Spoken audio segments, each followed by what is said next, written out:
विष्णु है भगवत कथा रस रसिक रसज्ञ श्रोता वृंद श्रद्धामयी देवियों, आइए अपने विषय की ओर चलते हैं। कागभूषणी जी महाराज गरुड़ जी से कहते हैं कि चिंता सांपिनी को नहीं खाया, चिंता सांपिनी को नहीं खाया, अको जग जाहे न व्यापी माया। इस अर्धाली का आधा हिस्सा है चिंता सांपिनी को नहीं खाया। संसार में ऐसा कौन है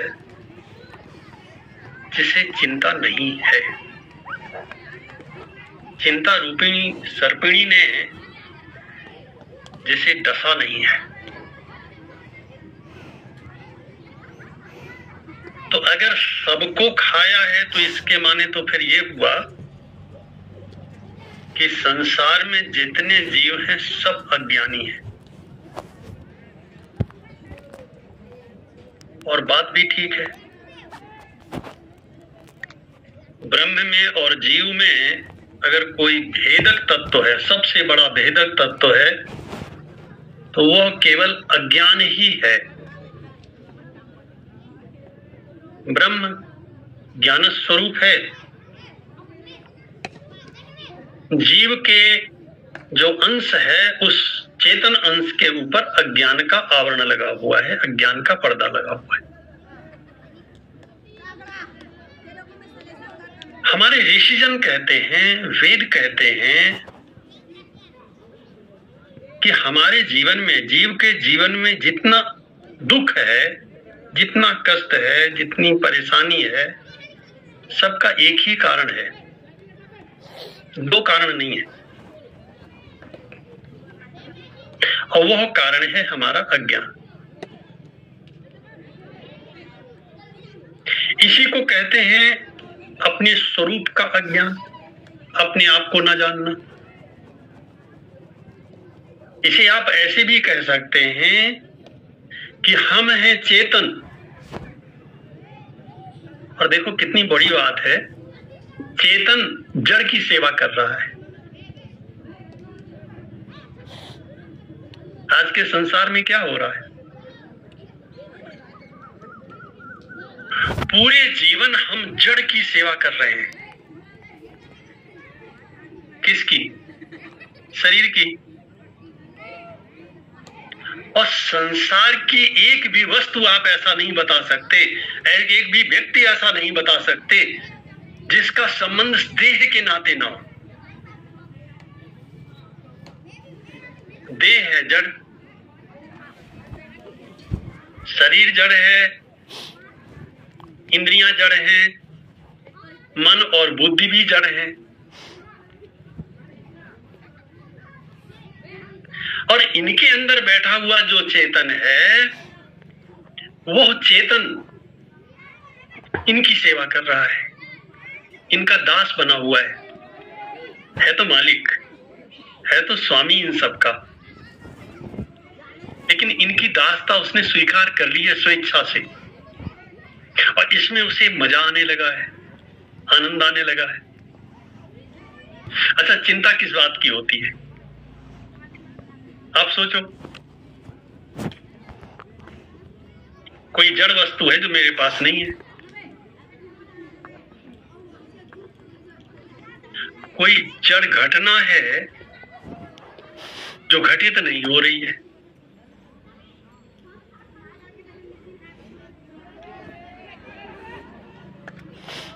और ऐसा इसलिए हो रहा है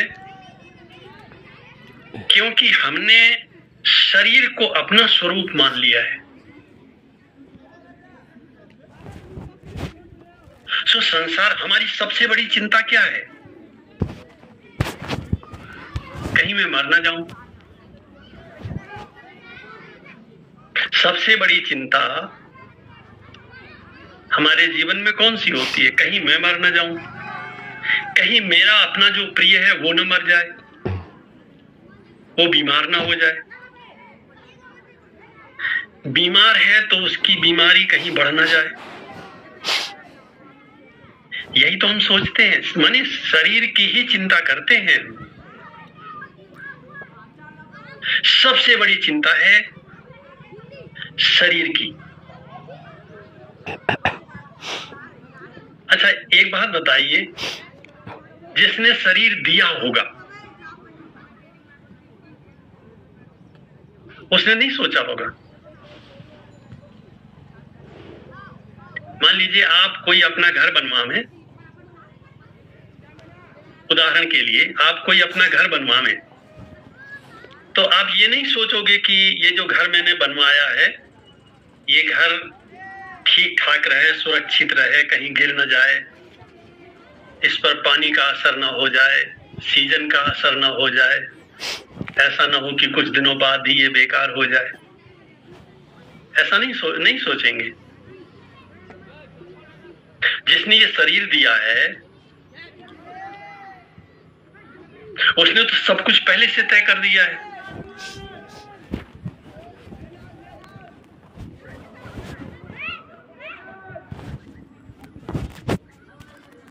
और जब उसने सब कुछ तय कर दिया है और उसे चिंता है कि नहीं है शरीर की,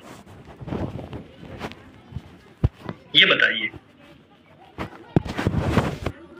अगर उसे चिंता है तो फिर हमें चिंता करने की आवश्यकता नहीं है।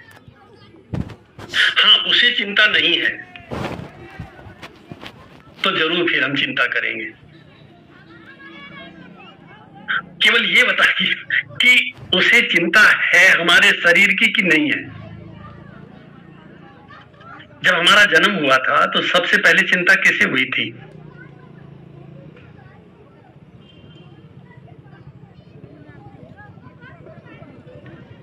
ये जन्म लेगा, जन्म तो बाद में हुआ, इसके पहले से उसे चिंता थी ये जन्म लेगा तो बाहर की कोई चीज खा नहीं पाएगा, इसके लिए बढ़िया दूध बनाता हूं, दांत चलाने ही नहीं पड़ेंगे क्योंकि दांत होंगे ही नहीं इसके पास,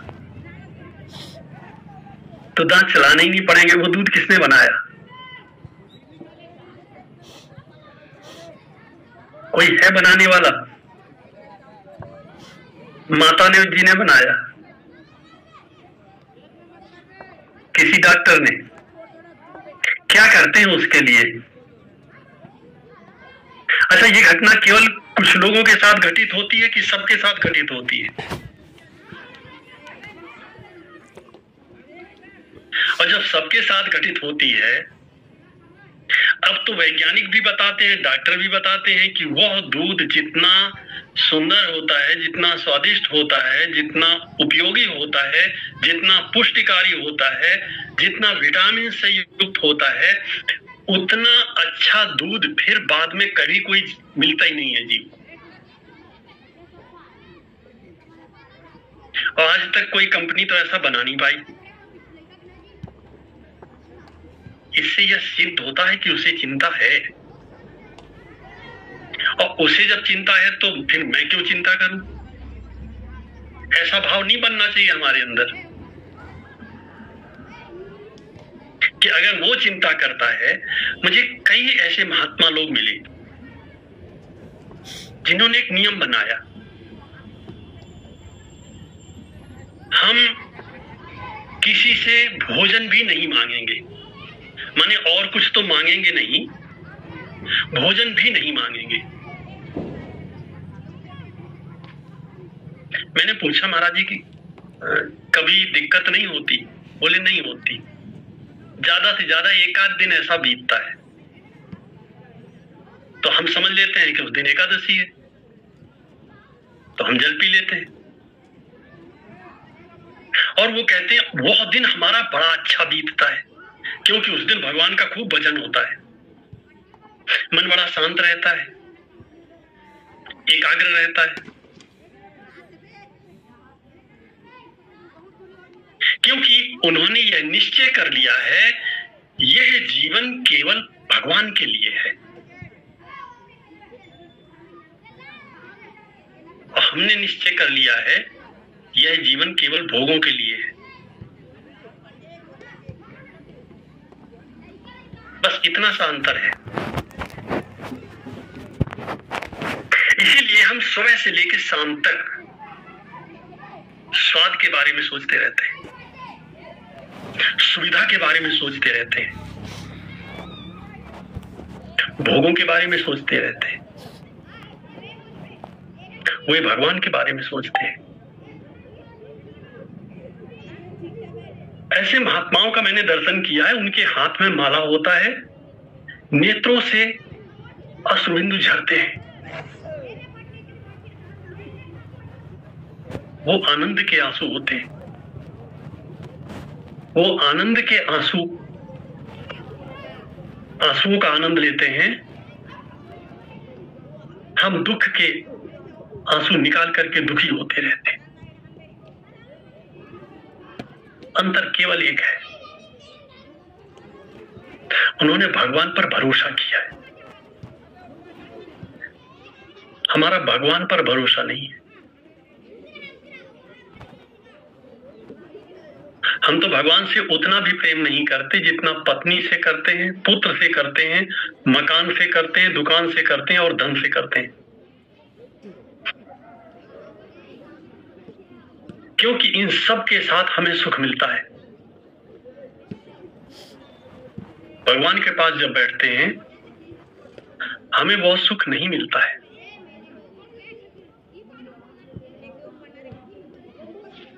एक घटना मैंने बहुत पहले पढ़ी थी। एक जहाज पर अंग्रेज दंपति यात्रा कर रहे थे, बड़ी जोर से झंझावात आया, जहाज डगमगाने लगा। नाविक ने कहा कुछ भी हो सकता है। उसी जहाज के एक किनारे पर वो जो स्त्री का पति था वो आनंद से भजन गा रहा था। उस स्त्री ने कहा आपको डर नहीं लगता? इतनी तेज आंधी आ रही है, जहाज कभी भी पलट सकता है। उसने कहा नहीं। अरे आपको डर नहीं लगता? ये जहाज कभी भी पलट सकता है। उसके पास रिवॉल्वर था। उसने रिवॉल्वर को खोला और उसमें 5 कारतूस लगाए। उसकी नली अपनी पत्नी की ओर कर दी। पत्नी ने कहा आपको मजाक सूझ रहा है, इतना तेज आंधी आ रही है, आपको मजाक सूझ रहा है, जहाज डूबने वाला है। उसने कहा इस रिवॉल्वर में 5 गोलियां हैं और ये मेरे हाथ में है। इसकी नली तुम्हारी तरफ है, तुम्हें डर नहीं लग रहा? उसने कहा नहीं मुझे नहीं लग रहा है। क्यों नहीं लग रहा है? इसलिए लग रहा है नहीं लग रहा है क्योंकि तुम मुझे मार ही नहीं सकते, तुम मुझसे प्रेम करते हो, तुम मुझे नहीं मार सकते। उसने कहा ठीक ऐसा ही मेरा भगवान पर भरोसा है, वो मुझे मार नहीं सकते। ये डगमगा सकता है, आंधी आ सकती है,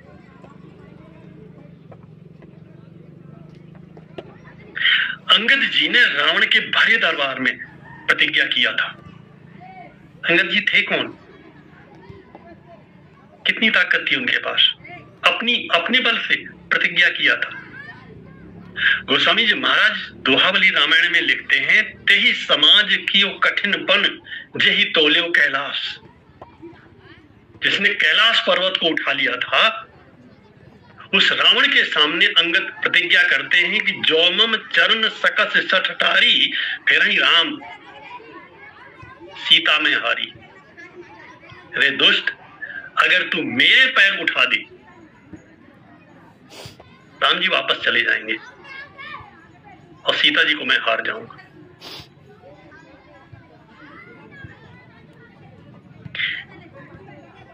तेहि समाज की कठिनपन जेहि तोल्यो कैलाश। तुलसी प्रभु महिमा कहो, इस सेवक को विश्वास।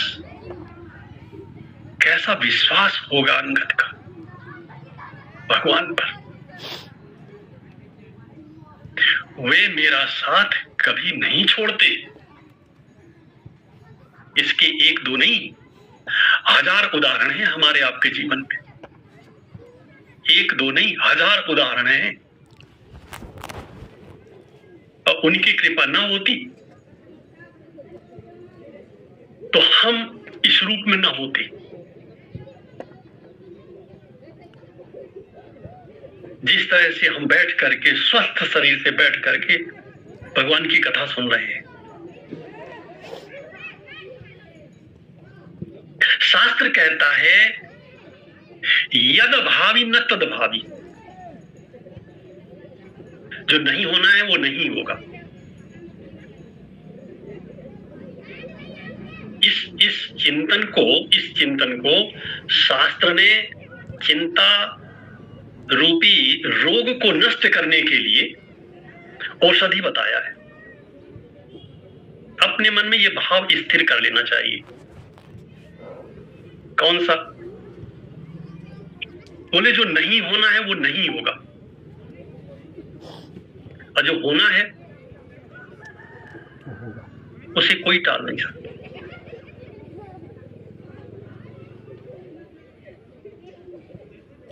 तो जो नहीं होना है वो नहीं होगा, और जो होना है उसे हम टाल नहीं सकते।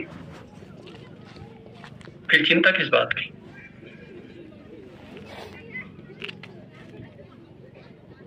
जो अवश्यम भावी है उसके लिए चिंता किस बात की? जिसे हम टाल ही नहीं सकते उसके लिए चिंता किस बात की?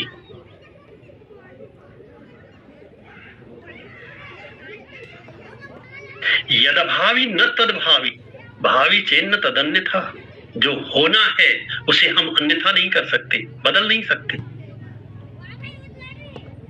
इति चिंता विषघ्नियम, यह चिंता रूपी विष को मारने वाली, अगदा माने औषधि, किम न सेव्यते, इस औषधि का सेवन क्यों नहीं करते?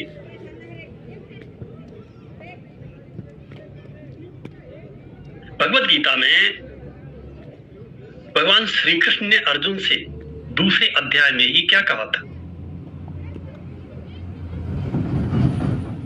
अर्जुन, शरीर को तुम रोक नहीं सकते। सबसे बड़ा जो नुकसान हम समझते हैं, जिसके लिए हमें सबसे ज्यादा चिंता रहती है, योग शास्त्र में उसे मृत्यु का भय कहा गया है। सबसे अधिक चिंता जीव को मृत्यु के भय की होती है। भगवान श्री कृष्ण ने कहा कि अर्जुन, शरीर को बचा ही नहीं सकते और आत्मा को मार नहीं सकते।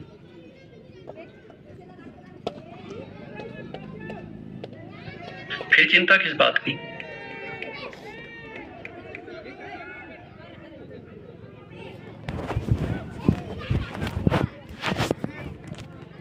तीन मार्ग है चिंता से बचने का, जो सरल लगे। चिंता एक प्रकार की इच्छा है। पहले दिन से ही हम चर्चा करते रहे हैं, इन सब की जड़ तो इच्छा ही है। इच्छा को मार दिया जाए तो सारे विकार समाप्त हो जाएंगे।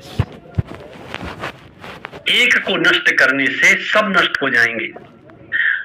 और यहाँ एक बात मैं और बता दूं कि शास्त्रों में तो यहाँ तक कहा गया है कि ये जो कई बार हम लोग कहते रहने भगवान को पाने की इच्छा, भगवान को पाने की इच्छा, बोले ये भी नहीं होनी चाहिए। क्या जरूरत है? भगवान क्या खो गए हैं कि कहीं दूर चले गए हैं? ना तो वे खो गए हैं और ना कहीं दूर चले गए हैं। ना उन्हें ढूंढने की आवश्यकता है। उनके बैठने की जो जगह है वहां इच्छाएं बैठी हुई हैं। इन इच्छाओं को निकाल के बाहर करने की जगह है। भगवान तो वहीं प्रकट हो जाए। कबीरदास जी महाराज कहते हैं, सब घट मेरा साइया, सब घट मेरा साइया, सोनी सेज न कोई। एक ही भी हृदय ऐसा नहीं है जहां परमात्मा पहले से न विराजमान हो, पहले से न बैठा हो। बलिहारी वा घट की जा घट परगट होए, उसे तो केवल प्रकट करना है। और गोस्वामी जी महाराज कहते हैं कि मम हृदय भवन प्रभु तोरा, तहाँ बसे आय बहु चोरा। ये मेरा जो हृदय है प्रभु आपके रहने का स्थान है। न मालूम कौन कौन से कितने मनोविकार हमारे अंदर, ईर्ष्या, द्वेष, काम, क्रोध, लोभ, मोह, मद, मत्सर, न मालूम कितने प्रकार के विकार हमारे अंदर बैठे हुए हैं। इन याद रखिएगा, इन सारे विकारों का मूल कारण हमारी इच्छा है, कोई इच्छा नहीं, केवल कर्म। सर्वश्रेष्ठ कर्म है, शरीर से जो काम जैसा करते हैं वैसा ही करते रहें। अब इसमें तो कोई खतरा नहीं है, इसमें तो कोई परेशानी नहीं है। शरीर से जो काम जैसे करते हैं वैसे ही करते रहिए। और जहां मन की आवश्यकता हो थोड़ी देर के लिए उस काम के साथ मन को भी लगा दीजिए। और जैसे ही काम पूरा हुआ अपने मन को भगवान के नाम के साथ जोड़ दीजिए। संसार में किसी की ताकत नहीं है कि वो हमें दुखी कर दे। इसका अभ्यास करना है। हम लोग जानते तो हैं, आप सब जानते हैं, जो कुछ मैं बोलता हूं ऐसा कुछ भी नहीं है जो आप ना जानते हैं। इसका हमें अभ्यास करना है। जैसे जैसे अभ्यास होता जाएगा वैसे वैसे हमारे मन में शांति आती जाएगी। जिस शांति को पाने के लिए, जिस सुख को पाने के लिए हम बहुत सारा प्रयत्न करते हैं। सुबह से लेकर शाम तक किसी से भी आप पूछो इतना परिश्रम क्यों करते हो, क्या कहेगा? सुख पाने के लिए।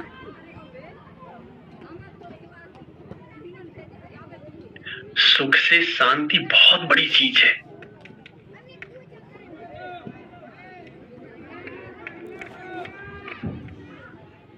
सुख के साथ तो दुख भी जुड़ा हुआ है।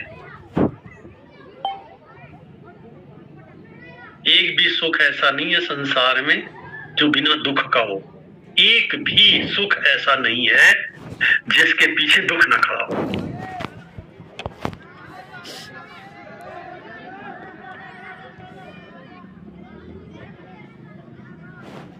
अशांति ही बाहर से आती है, संसार से आती है। देखो, बाहर की घटना बाहर घटती है कि हमारे भीतर घटती है, हम उससे प्रभावित होते हैं। घटना तो बाहर घटती है। वो घटना चिंतन के माध्यम से हमारे अंदर आ जाती है, उससे हम एकाकार हो जाते हैं, उससे हमारा तादात्म्य भावापन्न हो जाता है। घटना बाहर घट रही है और बाहर की घटना इंद्रियों के माध्यम से हमारे मन में आती है और हमारा मन उस घटना से एकाकार होकर के दुखी हो जाता है। अरे भाई, बेटे को बुखार है तो मां को बुखार क्यों आ गया? बेटा कम परेशान है, मां ज्यादा परेशान है। बेटा तो बाहर है, मकान तो बाहर है, किसी ने तोड़ दिया, अथवा टूट गया, उसमें एक दरार आ गई। मकान में दरार आते ही जो उसका मालिक होता है उसके दिल में दरार पड़ जाती है। क्यों भाई, मकान तो बाहर है, बेटा तो बाहर है, बाहर की घटना बाहर रहे, हमारे अंदर ना आने पावे।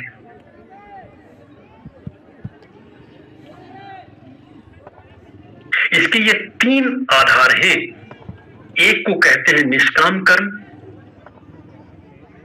हम इसका अभ्यास करें चाहे जो हो जाए, कोई इच्छा ही नहीं, कोई इच्छा नहीं है।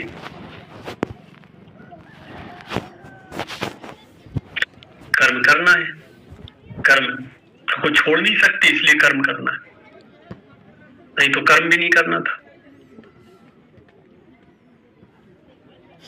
दूसरा है भगवान पर पक्का भरोसा, 100% भरोसा।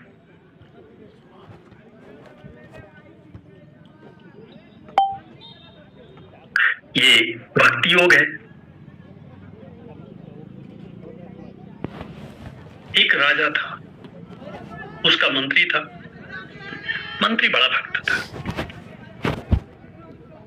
हर बात पर मंत्री कहता था भगवान की बड़ी कृपा, उसकी आदत में था। राजा की उंगली कट गई, मंत्री के मुंह से निकल गया भगवान की बड़ी कृपा।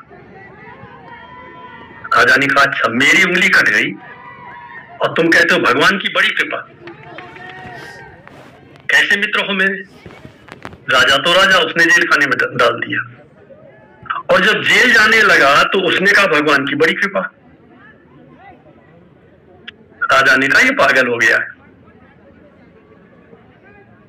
अगले दिन राजा गया शिकार खेलने के लिए। अब वहां पर जो डकैतों का सरदार था उसने पकड़ लिया राजा को। उसने एक मान्यता मानी हुई थी कि मेरे घर में बेटा होगा तो मैं देवी जी को बलि दूंगा। राजा को पकड़ करके उसने कहा यही ठीक रहेगा, इसी को बलि नहीं दिया जाए। पुरोहित ने कहा कि भाई पहले परीक्षण कर लो, इसका अंग भंग तो नहीं है। देखा तो पता चला एक उंगली कटी हुई है। उनका नहीं, इसकी बलि नहीं हो सकती, छोड़ दीजिए। राजा को समझ में आया मंत्री ने ठीक कहा था, भगवान की बड़ी कृपा। अगर भगवान की कृपा न होती तो आज तो मेरी बलि हो गई होती। लौट करके वापस गया, मंत्री को कारागार से छुड़ाया और मंत्री से पूछता है मुझे तो समझ में आया, एक बात तो समझ में आ गई, मेरी उंगली कटी तो भगवान की बड़ी कृपा, लेकिन तुम्हें जब मैंने जेल खाने में भेजा तब तुमने कहा कि बड़ी कृपा। तुमने कहा सरकार अगर आपने मुझे जेल खाने में न डाला होता तो कल तो मैं आपके साथ ही में होता, आप तो छूट जाते, फिर नंबर तो मेरा ही आता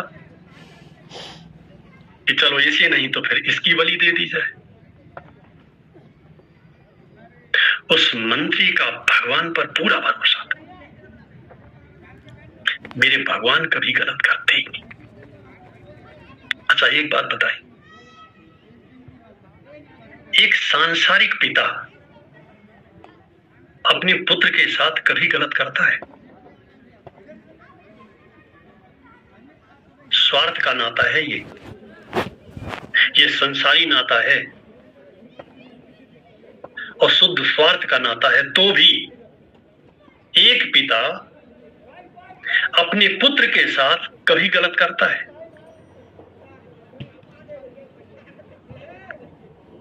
वह तो परम पिता है।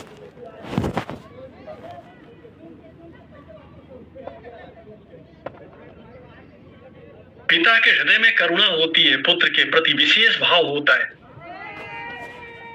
उस परमात्मा का हमारे प्रति नहीं होगा। वेद कहते हैं अमृतस्य पुत्राः,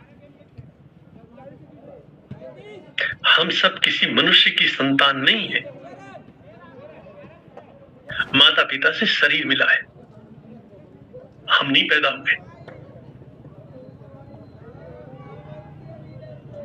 हम जिसके हैं उसे हमारी चिंता है।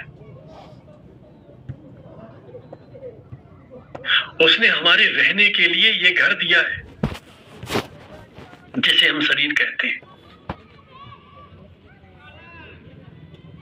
अगर उसे चिंता है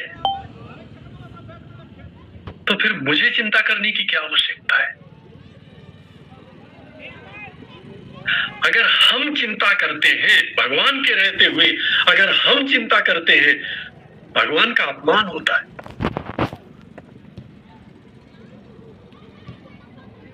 मालिक के रहते हुए अगर नौकर भूखा रहे,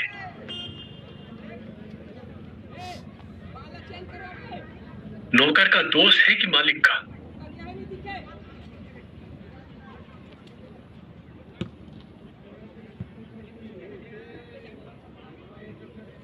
और वो मालिक है कैसे? मैंने तो आपको एक उदाहरण दिया। धीरे धीरे हम बड़े हुए,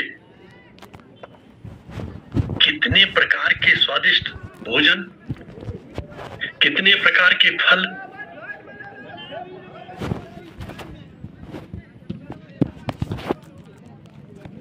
कितने प्रकार की वस्तुएं, कितने तरह की मिठाइयां, किसके लिए? किसी और के लिए या हमारे आपके लिए? हम नहीं उसे याद करते। कोई एक समय भोजन दे देता है तो उसका हम धन्यवाद करते हैं। एक गिलास दूध दे देता है तो उसका धन्यवाद करते हैं। थोड़े से फल खिला देता है तो उसका धन्यवाद करते हैं। जिसने फल बनाए, जिसने दूध बनाया, जिसने वो भोजन बनाया, उसका धन्यवाद नहीं करना चाहिए।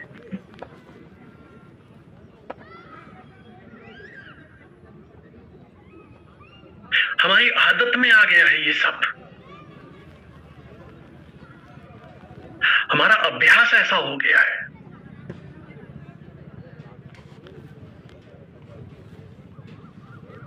विधिना ने जो लिख दिया,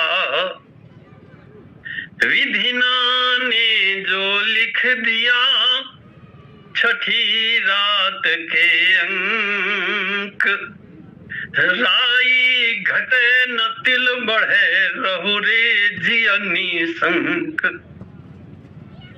जब जो घटित होना है वह मेरे हित में है। हमारा अभ्यास हो गया है झूठ में जीने का। कोई हमें आशीर्वाद देता है, तुम जियो हजारों साल।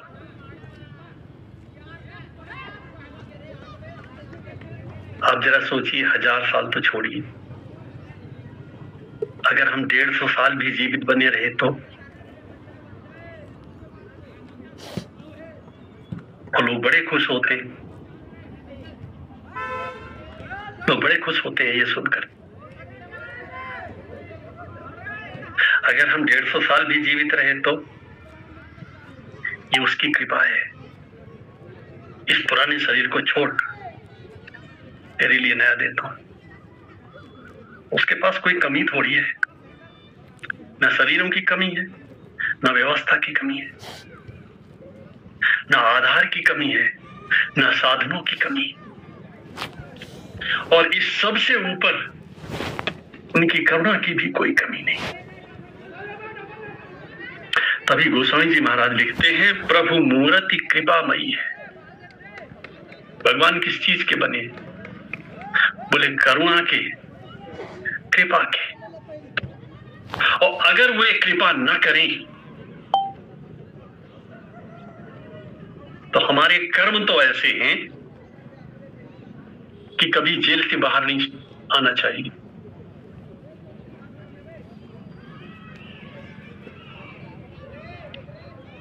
लेकिन उनकी कृपा न हो तो जीव का कभी मोक्ष नहीं हो सकता। ऐसे करुणामय, ऐसे कृपालु, दयालु, ऐसे भगवान हमारे मालिक हैं, और फिर भी अगर हम चिंता करें तो ये